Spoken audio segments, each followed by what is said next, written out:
Good morning, good day, good afternoon, family. So we're going to do a little bit of AT&T troubleshooting internet, common issues and solutions. You just got your AT&T internet installed. It's been working great, and all of a sudden, nothing's working. So you're wondering what happened. Like, it was working really good and now it isn't. What can I do to fix these problems? Let's see what we can do. First things first.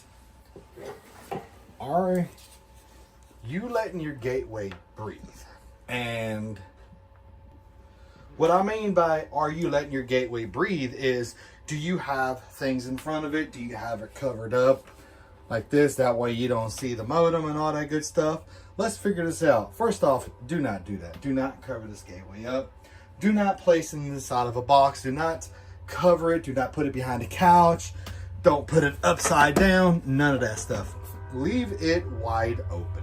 Okay, you want to leave it exposed, open like this. That way it broadcasts the best service. All right, don't cover it up. If the AT&T technician said, hey, I think the best spot for you is going to be in your living room, that way you have better Wi-Fi because of the open room, and you're like, no, I want it on the other side of the house, you're going to have weak Wi-Fi everywhere except for the other side of the house. Leave it in the center of the house. All right. Now, like I said, let it breathe. You know, I think the kids dropped the gateway and it fell down on the backside. Should I be worried about that? Yeah, you might want to call AT&T and see if they can send out a technician to look at the gateway and make sure everything's fine.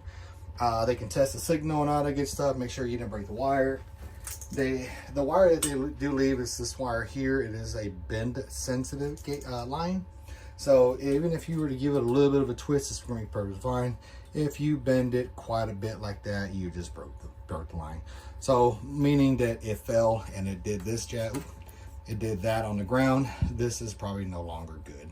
You're still going to get a signal out of here just because it does emit light, and it is a signal, but it's not going to be very clean. A couple of the troubleshooting guides is you went on YouTube and someone showed you how to change your Wi-Fi name and password, but you changed your 2.4 and your 5G, and you want to name one Superman and the other one Flash. Okay, and you forgot which one's the fastest. You don't know which one's 2.4 or 5G. You thought you named Superman the fast internet, but you named Flash the Superman and Superman the Flash. So your 2.4 is now 5G and your 5G is now 2.4. Okay, so you want to leave those the same. Leave it my Wi-Fi, the Smith's Wi-Fi, whatever, and your password. That way this determines where it goes to on the signal, if it's a 2.4 or a 5G. And what I mean by that, it's kind of simple. So you're over here in your bedroom and all of a sudden you go into the living room and you're still on 5G, and then you go into the other room over here where your Wi-Fi is kind of turned. It's going to go ahead and put on 2.4.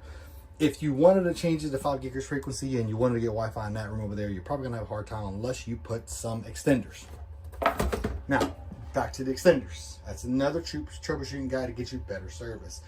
The AT&T technician left in the living room, which is perfectly fine, but you just built a hangout spot in your patio and this just doesn't reach enough.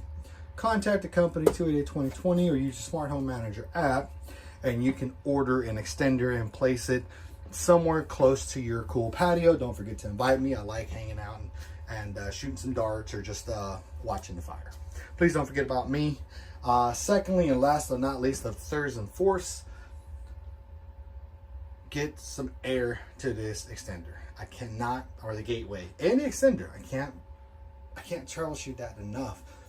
I've seen so many of my friends, they'll cover this thing up. It's like, don't do that. It hurts it. This thing needs to breathe air. There's little holes up here, a little vent, and then you have vents in here that it moves the hot air up, and that's what it breathes. Imagine you keeping a mask on your face and you can't even breathe all the time. You're gonna run out of gas. Same thing, you're gonna overheat. This thing overheats. Don't let it overheat. Leave it cooled.